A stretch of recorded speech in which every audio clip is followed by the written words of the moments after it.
let's record. Cool. Okay, ready? Mm-hmm. Hi, everyone, and welcome to the Mixed Dandelions podcast, where we talk about being mixed, military, and moving on. And I'm Jennifer. So today I'd like to welcome my host, or my guest host, Dr. Terrence Duncan. Hello. Good morning. How are you? Good morning. Good. Thank you. Thanks for coming on.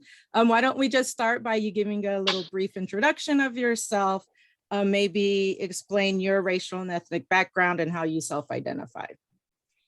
Yeah, sure. My name is Dr. Terrence Duncan, and I'm actually not mixed, but I am a college professor. So I actually teach online at several universities, and also I do some consulting, do some community service as well. And it's a pleasure to be on this show. Well, thank you. I appreciate you coming on. So what branch of the military did you grow up in? I grew up as an Air Force military brat. Do you have any other affiliations with the military now or no? Actually, my son, he's actually stationed out in Eglin Air Force Base. He's an airman first class, and he joined in October of 21, I believe. So he's actually down there. I think it's been about almost 2 years of service, or going on 2 years of service in October. Does he like it? Yeah, he really does like it. He got his little girlfriend, and they're in love and everything. So you know how that goes and stuff. But no, he really likes it, and it's really nice to see how the military has helped him with his maturity and his discipline. Oh, that's good. So yeah, you said you're not mixed, which is fine. I want to, because the point of this podcast is to talk to everybody who's had some kind of affiliation. And I think in doing so, you can really learn a lot from people from different backgrounds and like their perceptions of the diversity or and their experiences within the military, what they grew up with and their friends and everything. So I think it's going to be a lot of fun to talk to you. And I guess it's all about learning. So what places did you grow up in while living in the military?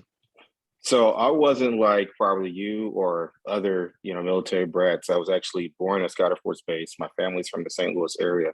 Oh. And so I was born and based, moved it to Valdosta, Georgia, out in Moody, and then came back as Scott when I was like maybe 5 or 6, and then went to Simbach Air Base and went to Kaiserslautern High School, K-Town. For the middle of my freshman year, came back to Scott for my senior year, which I graduated from Mascoutah High School or Scott Air Force Base.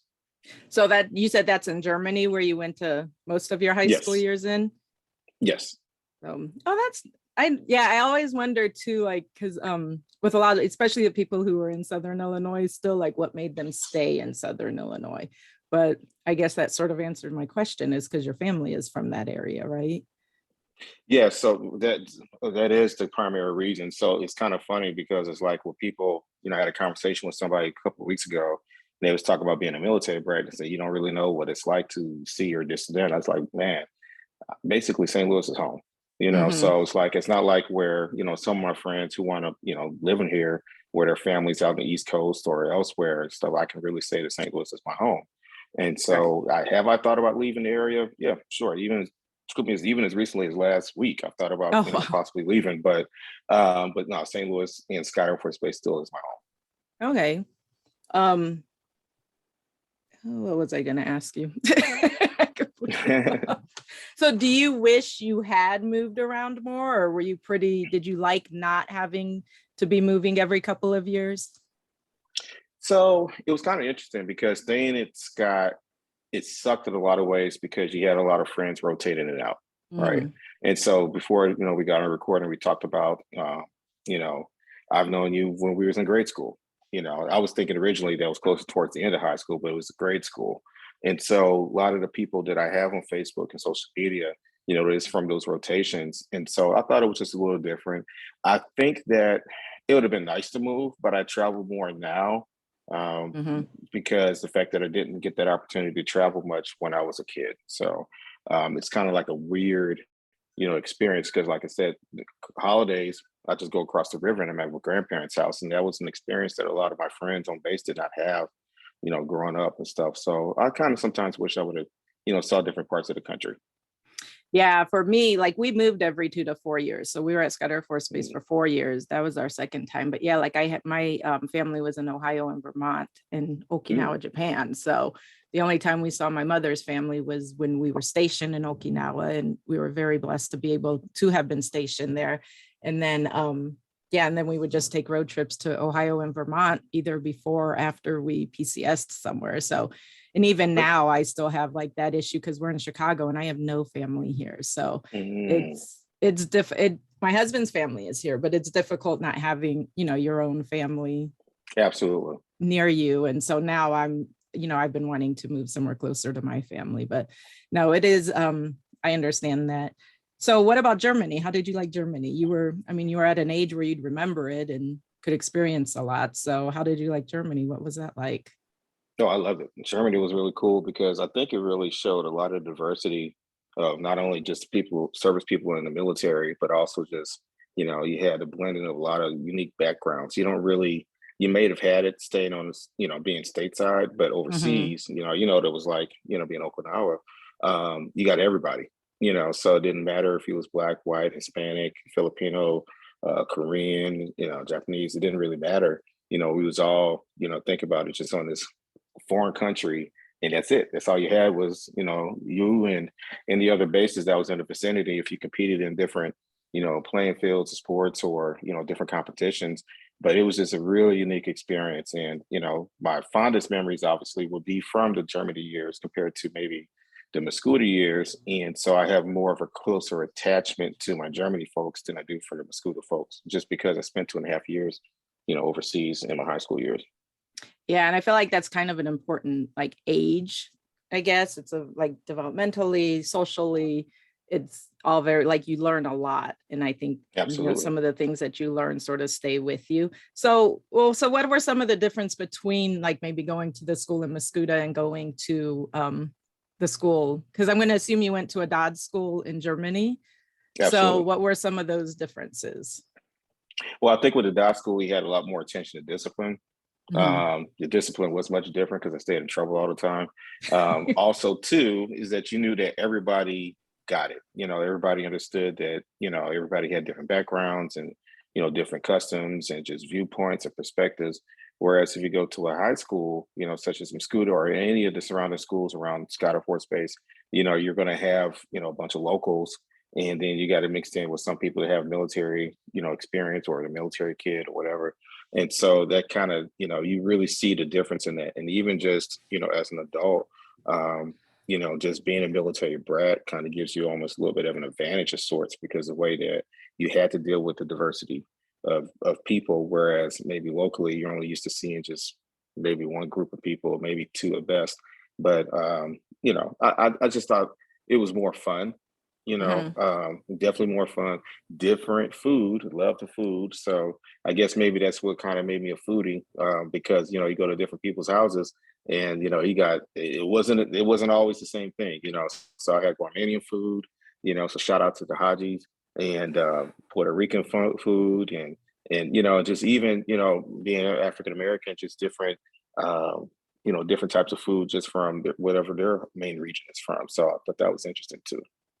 Yeah, I'm finding that like in talking to people, I mean, I've got my own opinions and experiences, but I'm finding that in talking to, different people who grew up in the military, there's, especially when you live overseas, there's always something more important than what your race and ethnicity you belong to, so to speak. Sure. So, in the States, I think there is, because it is very segregated in the States. And when you're outside of that military community, and then when you get into that military community or you're stationed overseas, what you have in common outside of what you're looking like, that seems more important. You guys are all military brats, you're all stationed there. And then, yes, like, I think, like you said, like going to having different friends of different backgrounds and having that different food, I think is, I think it makes you more open-minded and accepting of things. Mm-hmm. So what were some of your favorite things, though, to do with some of your friends that were of different races or that were, from interracial families? Did they ever share any of their traditions or customs or holidays or anything like that? Do you remember like seeing or being a part of that at all?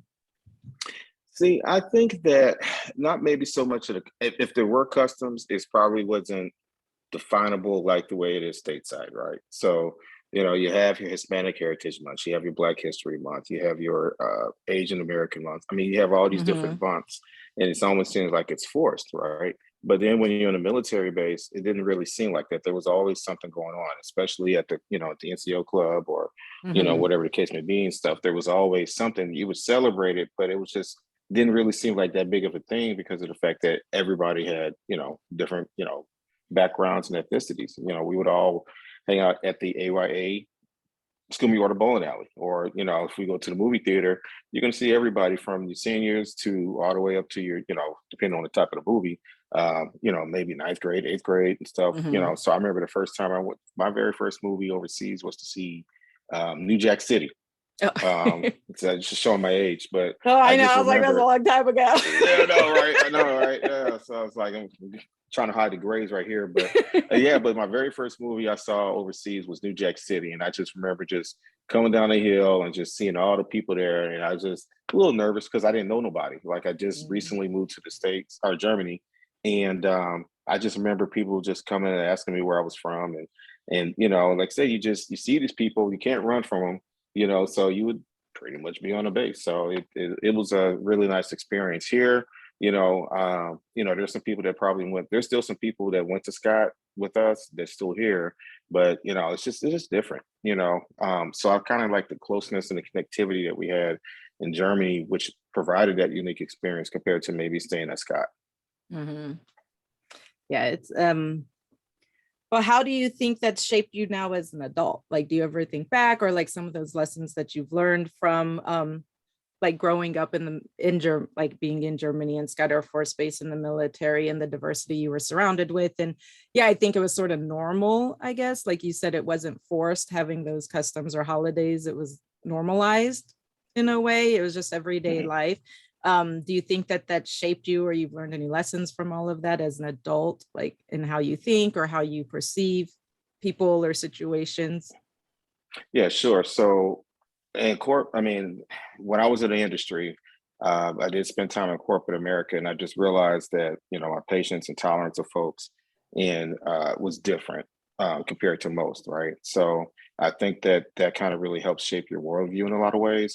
And I think it just really just helps you look at the world a little bit differently when you're dealing with different circumstances or responding to different situations. Some of the things that some of my friends to date will state is I just have this amazing level of patience, or, there's some things that I would tolerate longer than they would. But the thing is that if you're accustomed to certain things, or like I said, the segregation of sorts, you just know that, okay, here's this thing, and then you got like 2 or 3 options.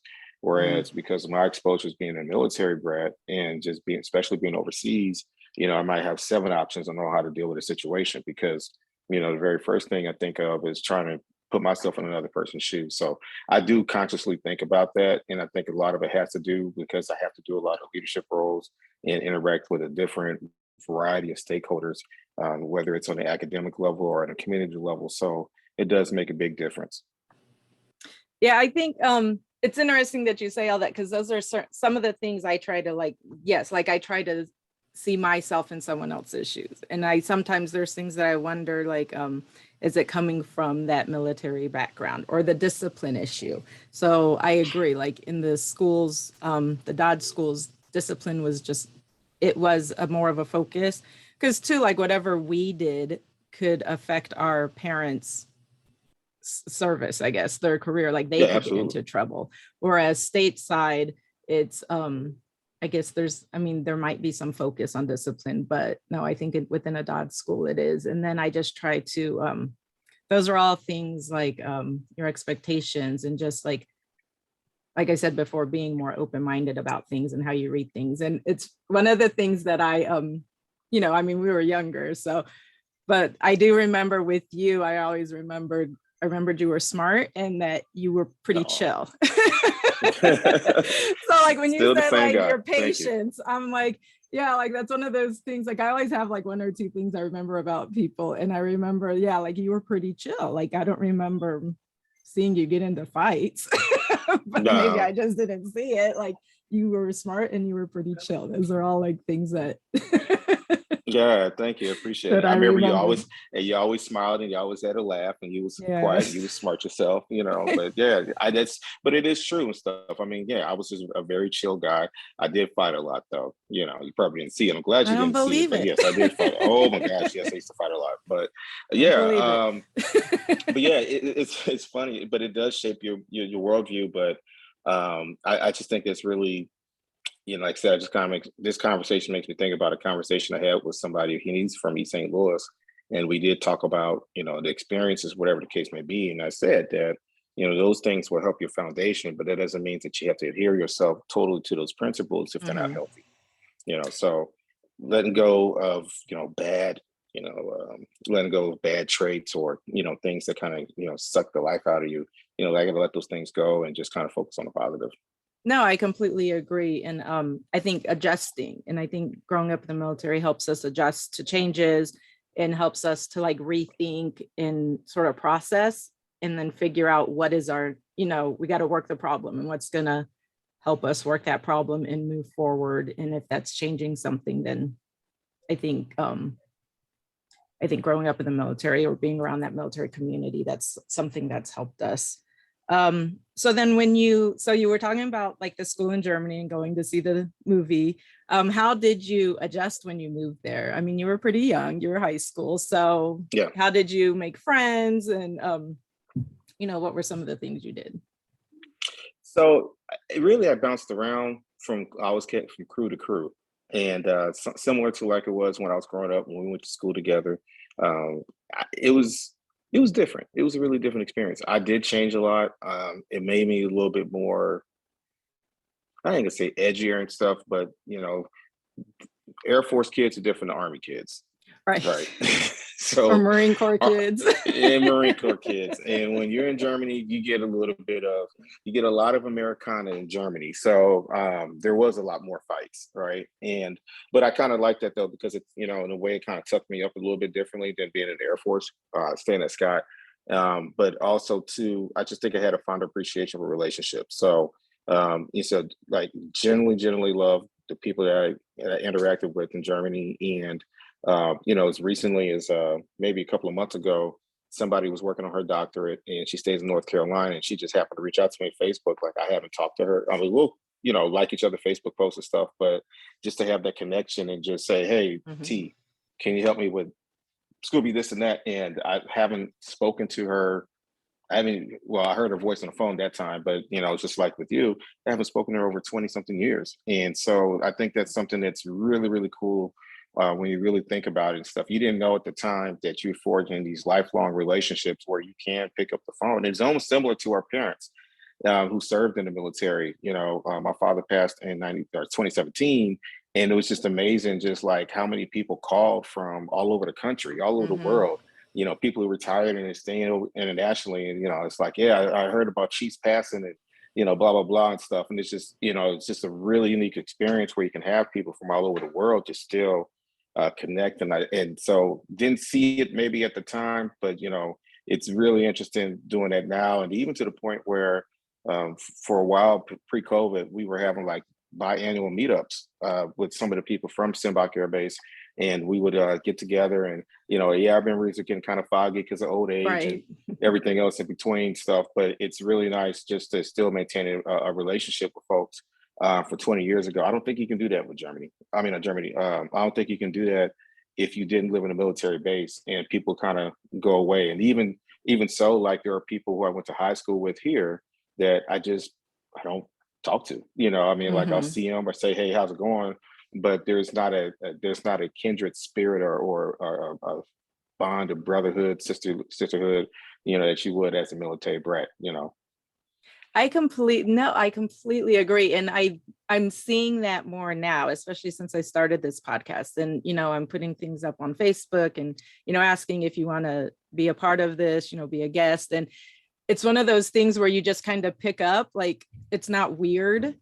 You know, I feel like some people, and I've had some people be like, oh, you haven't talked to that person. Like, that's kind of weird that you just are randomly reaching out to them. I was like, I don't Hmm. think so. Like, we've got yes, like you said, we share a bond, and there's Yeah. something different about how we grew up. And even though like, I think every military brat's experience is different, yes, we do share this bond that it's still the military. You know, our parent was still in the military. There's still different aspects of moving around or changing schools, or, you know, having new and old friends, and, you know, sometimes the conflict, you know, wars and things like that, TDY and PCSing. And yeah, I think that that kind of is what brings us together, that people who aren't affiliated with the military and didn't grow up and don't quite understand it. Because now I've got people, yeah, like from high school and junior high, who they've direct messaged me and said like, oh yeah, I'd love to be on it. And there were a couple of kids I had to look up in the yearbook, and then after I saw them, I was like, okay, yeah, now I remember. Or, you know, women, we've changed our last names if we've gotten married. Sure, So right. I'm like, I don't remember that person. Then when I figured out their last name, like their maiden names, I was like, okay, yeah, now I remember. But yeah, like those are all like, I feel like it's a very natural thing to do for me. Whereas like I've heard from a couple of my friends who are like, oh, that's kind of weird. Like, I don't know. But then my husband, it's funny because like like I said, he was born and raised in Chicago, and we used to, when we would go visit his grandmother in the city by where he used to go to school at, and he would like see people at IHOP that he went to like second or third grade with. I'm like, I could never remember someone I went to second grade with, like, because it's, I don't know, 5 different, you know, states or countries ago. Like, I don't remember any of that stuff. But then if I saw them on social media right now, I'd probably be like, hey, what's up? Like nothing, absolutely. You know what I mean? So right. Yeah, that's and then there's another thing too that we do that's really unique. Because my wife, she's from New Orleans, and she's you know, she always talks about how we talk about everybody's first and last name. Like we just can't say their first name, or oh, this is Jennifer. You know, this is Jennifer Rivera. You know, so it's like something. You know, it's like there's always a first name, last name, or we call each other by our last names. You know, so you know, I think that's kind of, you know, interesting and stuff, how much the military actually is still in us and stuff. So it's like, you know, actually say, you remember Lonnie Pirtle? You know, it's just like, or Corey Jackson, and they say it was Steve Lester. It's like, it wasn't just Steve, it was Steve Lester, or, you know, Corey Jackson, or Terrence Duncan, or Terry Duncan. I used to call me Terry, but yeah, I just think that's interesting. But also too, I forgot to mention, I am an honorary commander at Scott Air Force Base.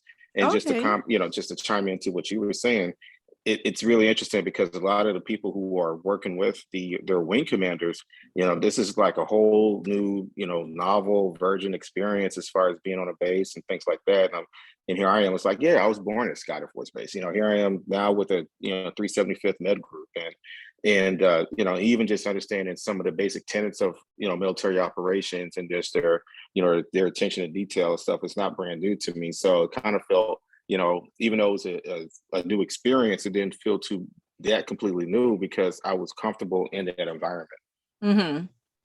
And I do something that I remember in grad school, I wrote a paper on like the institutionalization of the military person. And it was mostly on like the service member, but like something that I had wanted to like, I guess, look into more was like the military brats and the spouses, because we too, you know, like my dad was in for 30 years. So he didn't retire until I was just shy of turning 19. And then all of a sudden we're out. So like, how does that affect the military child and the military spouse? Like you're all of a sudden out and you've got this complete, and we moved he retired in Arizona, and the nearest military base was 50 miles away. So it was, and like diversity was complete, you know, we went from one end to the other. And so it was a very difficult transition. But like my original goal was to try to get a job within the military setting. And like even still now, like when I go down to visit my parents, well, once in a while, my dad will take us on the base, and it's changed. Like our house isn't even there anymore because it's all brand new housing, but it's still fun, and there's a nostalgia about that, and it's something that I think comforts me. So it's I find it interesting when people who did grow up in the military, that they continue on in some aspect of doing something with the military. I guess I'm a little envious sometimes because I wish I had done that. But I still have some kind of connection either through friends or through my parents, like I said. But I think that's great, and that's got to be a lot of fun for you because that is a familiarity for you. And then it's Scott Air Force Base, like you're very familiar with Scott Air Force Base, so that's great. Congratulations on that. So what was your favorite aspect, do you think, about growing up in the military? Um, I think maybe just the connectivity, just the friends. Again, it was a diverse set of friends. You didn't really look at things so granular as black and white as Mm-hmm. often as you do outside of being in the military. I was highly aware of my race and my culture, and still have a lot of and had exhibited as much cultural pride back then as I do now. But I think it was just really interesting because my culture wasn't the only culture there. And I think that was a very unique perspective. And so again, when I look back at um, from a flashback type of perspective, I really see it. But currently, that's not currently I see. That's not something that I thought about when I was actually there. Okay. So what kind of advice do you think you'd give to other military brats? Currently, or just like our age, or talking about like. I guess all of the above.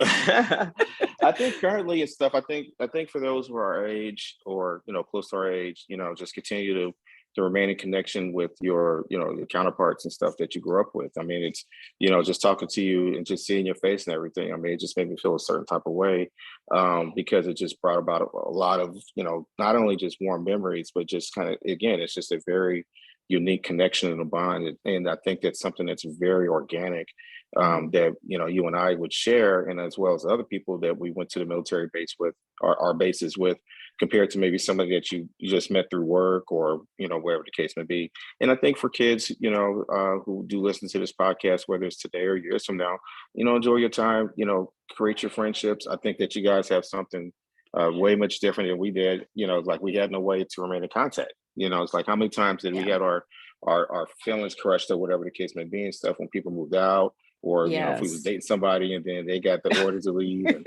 actually, I remember I was heartbroken when I left to Germany and stuff, because I was it was her name is, she's still here. Her name is Teresa. And man, I still love Teresa. That's my homegirl, but but in a platonic sense and stuff. But Mhm. but I'll never forget and stuff, man. We really cool, chilled, and we just went to different, I had to go to Germany and stuff, and then when I was in Germany and stuff, there was another crush I had on somebody and stuff, and then we had to move again. So it's just like there's always going to be heartbreak, but Oh, teenage but angst. yeah, teenage angst, right? But that was a different type of breakup, because you had to break up because of the fact that you had to move. But there's a lot of great experiences and stuff that I still draw back on, and it's really nice to see my son, in the Air Force. And like you, there's a small part of me that wished I kind of joined the military, especially looking back at it now and stuff for me. But such is life. We Yes. live the choices we make. Move on. And yeah, no, I agree. So I guess to go back a little bit. So in Germany, were you in an army base or an Air So Force base? So that was the cool thing. I was in the Air Force base because Simbach was an Air Force base, but Okay. they only had up to K through 8. And then after 8, you had to go through Army base, which was Vogelway. So the actual base was called Okay. Vogelway Army Base, but the school was in the town Kaiserslautern, and that's where Kaiserslautern American High School, or K Town. So that was interesting. So even though the Air Base did have a mix of individuals or different um, um, military groups and stuff because of the war, it was really mostly Army when I went to Cape Town, because you had a lot of people from Vogelway. They used to go to Cape Town. So I thought that was pretty interesting. So it's similar. So for me, when we moved to Okinawa, and I guess I want to, talk a little bit about this, the differences in yes, when you're from a different branch. So we moved to Okinawa. Kadena Air Base was where my dad was originally stationed. So that's Air Force. Sure. And it was 11th and 12th grade is when I went there. So, but I didn't go to Kadena High School. We lived on Camp Foster, which is a Marine Corps base, because they didn't have E9 housing. So my dad chose to live on the Marine Corps base E9 housing that was available. So the school I went to, Kubasaki High School, it was mostly Marine Corps with some Navy, I think some Army. I don't know if I knew any Air Force brats besides my sister and I. So for me, it was It was a weird transition, I guess. Like it was an interesting transition where yes, like I could see those like differences between the Air Force brats and the Marine Corps Navy brats. So and then I also sometimes would wonder what was Kadena High School like compared to Kubasaki High School. And I feel like I saw a lot of different things just like in the building structure, like how different the buildings were. Kadena just looked a little more modern and nice. And then you got Kubasaki, it was like a lot of concrete buildings and looked old and run down a little bit. The kids too, yes, like I felt like there was like a difference in how the kids acted and yes, like fighting and things like that, like a lot of fights, attitudes there was and a lot things of fights like over that. there. So like, what is yours? Like, I have my like ideas and whatever, but what about like, how was that different for you? Like, what were some things that you noticed that might have been a little bit different from like an Air Force brat and an Army brat? Oh, it was a lot of fights. We spent, I think that we probably spent about half the time we got along and half the time we got into fights. I mean, my best friend out there, Jermaine Thomas, we were best friends. I mean, we were like thicker than thieves and stuff, but you know what? We got into a good couple of kerfuffles, at the bowling alley or sometimes even in our house and stuff, like there was always fights. I don't know if it was just because we just, at the time we really didn't care for being out there, or it was just, different personalities and stuff, because I mean, the saying and stuff, about people living on the Air Force base and people living on the Army base and our backgrounds and all this other stuff. So I don't know if that's I don't know if it's a classist thing or whatever the case may be and stuff, but there was a lot of fights and we had a lot of good times.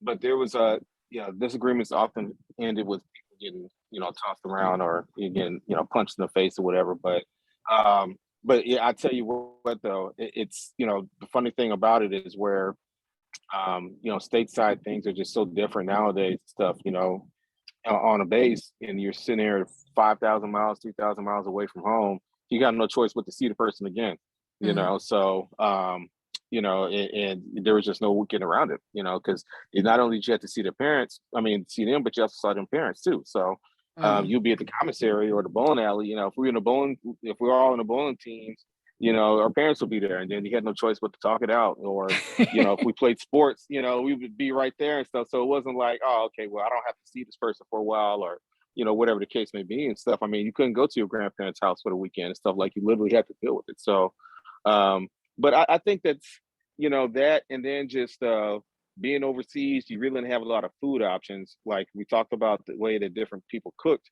on base and stuff, but which was appreciative because food overseas was different, Germany, the ketchup was sweeter, and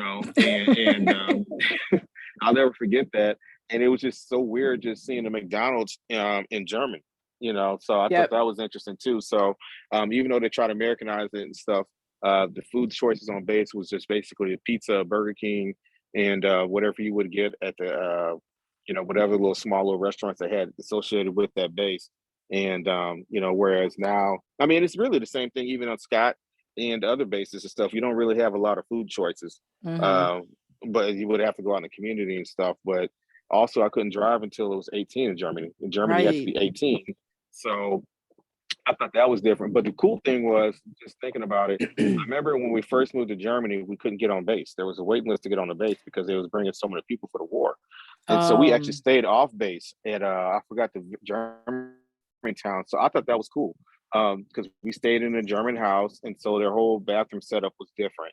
Like the urinals is all different stuff. And I remember that was kind of weird. And even at toilet, like the toilets were lower and it was kind of weirder looking.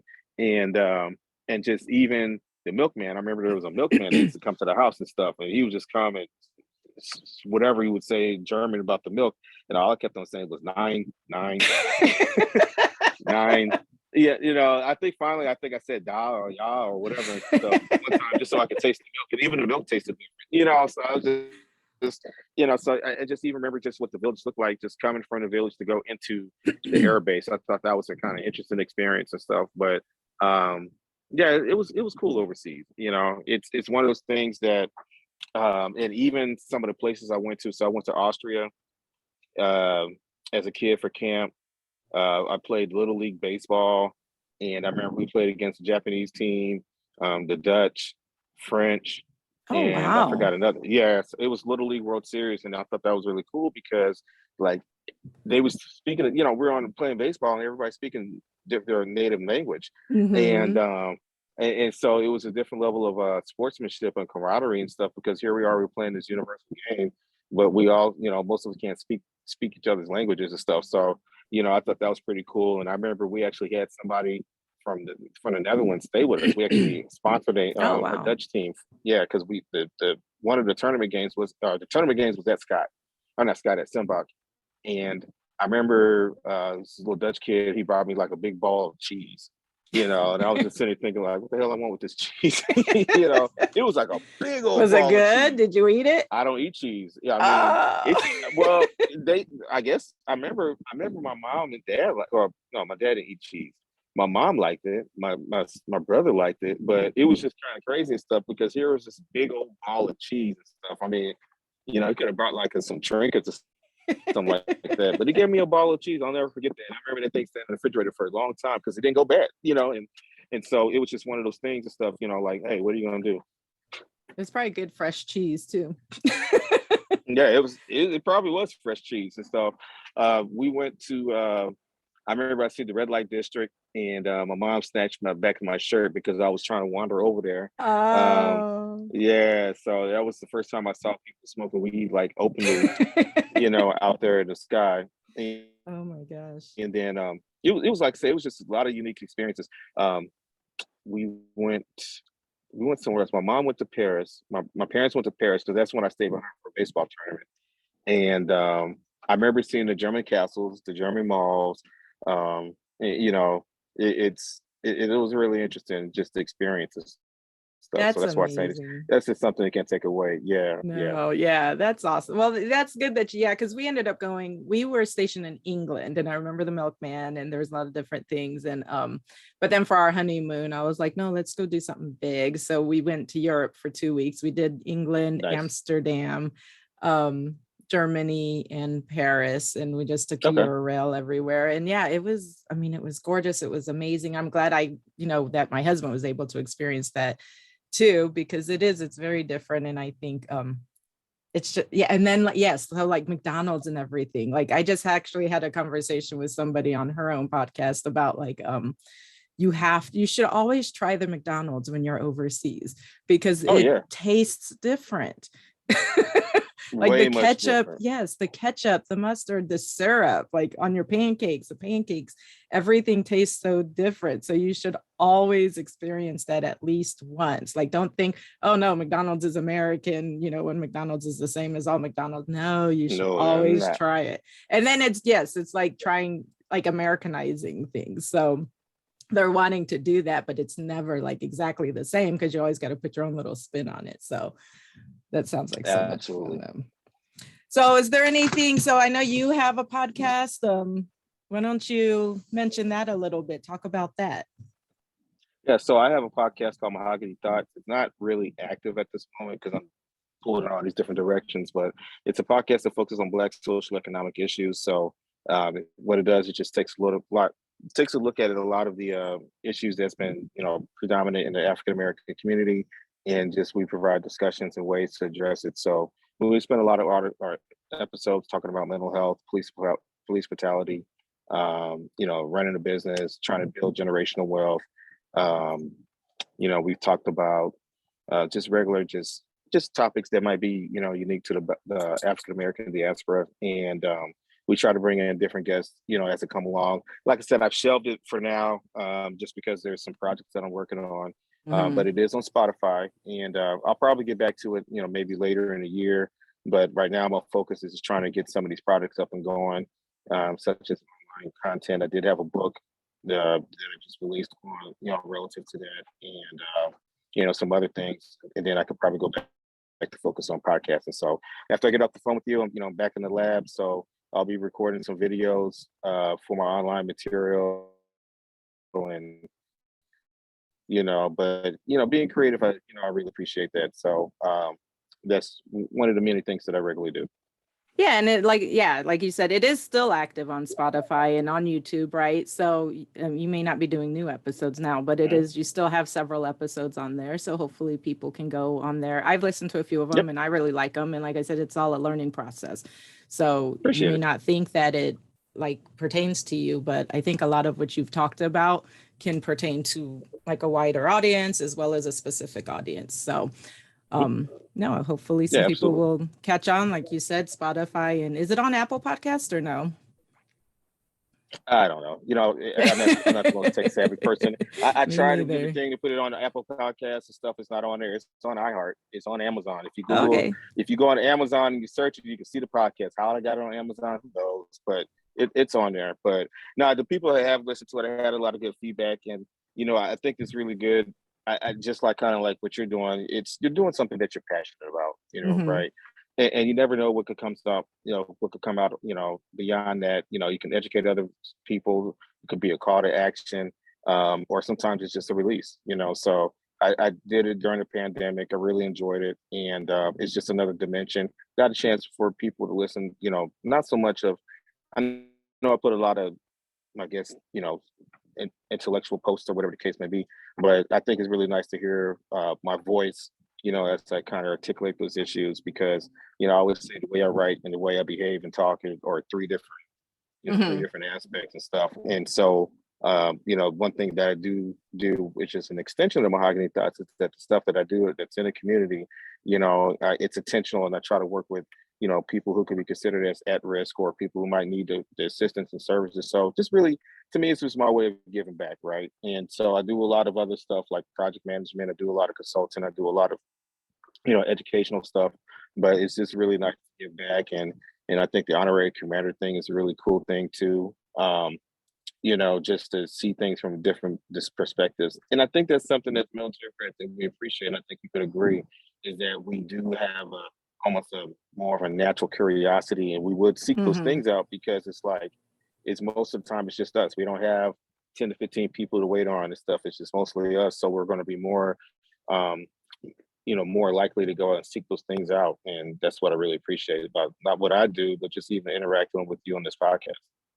Thank you. Yeah, like I sometimes I struggle with like, yes, because I do think it's a natural curiosity of things, and I want to learn, and I just want to like hear people's stories and then talk about my own. And I don't I feel like sometimes people get too offended now, like especially like right Oh now. yeah, And I think that like I feel like sometimes like my natural curiosity can be taken the wrong way as me being sure. nosy or gossipy. And I'm like, no, that's not it. I like to hear people's stories. I like to share my own, and I want to learn. Like, Yeah, you learn different aspects from everybody's story. And I think, yes, like growing up in the military, because it's been so many different things. It's like when I meet someone and I know that they have some kind of military affiliation, I all of a sudden have so many questions that I want to talk to sure. them about. And I'm like, please don't take this the wrong way. I'm not like trying to be nosy or anything. I want to hear your story and like learn from it and just like see what we have in common. And so, but is there anything else you want to talk about or? No, no. I mean, just thank you for using this particular space to talk about our lives. I think it's something really unique and interesting and stuff, and it's really nice to share. I mean, like when we see each other and we know we're military brats, it's really interesting and stuff, because like our body language change, our smile gets bigger, and then we start Mhm. talking about, oh, where did you get stationed at, and then we start talking about our experiences. And it's really funny that through my travels, I met people who knew other people that went to Kadena. You know Right. what I mean? Hmm. So this one friend of mine, she was out in Kadena, that's in Okinawa, right? Hmm. So she was out there, and she actually knew this one guy that went to school with. You probably was gone, but he went to school with me when I was there my senior year and stuff. Okay. So she knew him. She knew him before he moved to Scott, and it was just kind of crazy and stuff, because like I've never, I still stay in contact with her, but I don't stay in contact with him no more. But I just think that's just really cool and stuff, because she was like, oh yeah, this person, he used to be the same way back in Kadena, and it was just kind of crazy and stuff, because like now, because of social media, and you start seeing all these different people, and even like on Facebook, there's some people that I'll see. It's like, how the hell Jennifer from, those blah, mutual blah, blah, friends. Yeah. and his mutual friends, and this person's way out. So-and-so likes a post from Washington, D.C. And I was like, how do you know Jennifer? And it was like, oh, we were stationed out of Kadena together, and it's, so I think that's really neat and stuff. Just how, one of the few positive things about social media, it seems like social media is just a firestorm of gripes and comments and stuff. But that's one of the things I do appreciate, about that. So. Yeah, I actually, when we were stationed in Okinawa, and I had, there was a guy that I knew from Lebanon. He went to Lebanon High School, and I knew him. And then when we were in Okinawa, I forget why we were on Futenma base for something, and I saw him and he saw me, and we were like, wait a second, like we know each other. Yeah, no, right. The Marine Corps, and we were just like, what the heck? And people were just looking at us, but it was nice though to see like a familiar face. And yeah, like you see, or like I went to DePaul University with and I had met a friend there, and she knew someone that was at Scott Air Force Base, because they ended up going to the same college, I guess, for a couple years or something. But I was like, it's so like all of those different things, and then it's fun to look at mutual friends on Facebook, like, well, who knows who, and start trolling people. It is crazy. So it's kind of funny though, my Germany friends, anybody that went to school to Germany, there's probably about almost 100 mutual friends compared to local. I have a lot of local friends, but they're not affiliated from the same high school. They may be through different connections, but the Germany ones, it's really interesting and stuff, because I just got a friend request yesterday for somebody, and then it's like, again, it's not just the first name, it's the last name. And so when I saw her request and stuff, I was like, oh, I remember her. And it's funny because y'all will put down, because as women, like you said earlier, if you get married, your last name change. It's really funny because most of y'all will keep your maiden name, but then in parentheses, it's now such and such. But the reason why y'all do it is because military. That's why I did it. Yes. I have my maiden name King in parentheses. So I have Jennifer King in parentheses and then Rivera. And I did that King in parentheses. So for that, like my former military friends, because I was like, no one's going to know Jennifer Rivera. So if they were to like look me up on something, so I ended up doing the King in parentheses, and that's exactly why I did it. Yep, absolutely. Yep. And so that's a funny way. It's almost kind of like a little mini code to say, hey, you know me from the military days and stuff. So I always think that's really cool and stuff. So it's, and again, I follow my friends from Germany a little bit more closely than I do maybe from Scott / Mascoutah. And so it's really nice to see how they grew up. Because again, we always will have that unique bond of being somewhere so far away.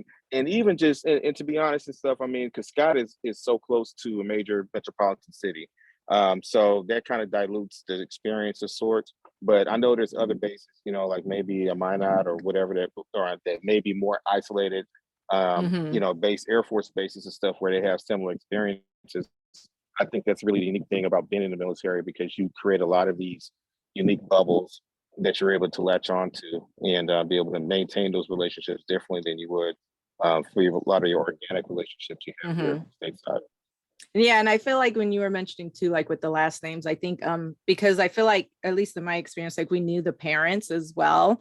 So and then their ranks. And so we all, like for me at least, and it was always Mr., Mrs. or rank and last name. And so then those last names kind of stay with us because the parents were always, like my dad's Chief King or something, or Mr. or Mrs. whoever. And so those are all kinds of things that sort of stick. So that is different. And no, but this has been a lot of fun, and I really appreciate you. I appreciate you, Jennifer. Yeah, no, it was good to hear from you again and see you. You look just the same as you did from all them years ago. For real. I mean, it's crazy stuff, because it's just like I say, she literally looks the same. I can't remember how many years it's been, but she literally. It's been a while. It has. We'll just say yesterday. We'll just say it was yesterday. There was a lot of yesterdays, but it was a yesterday. Yes, but it was a yesterday. It was a yesterday. Well, thank you, Dr. Duncan.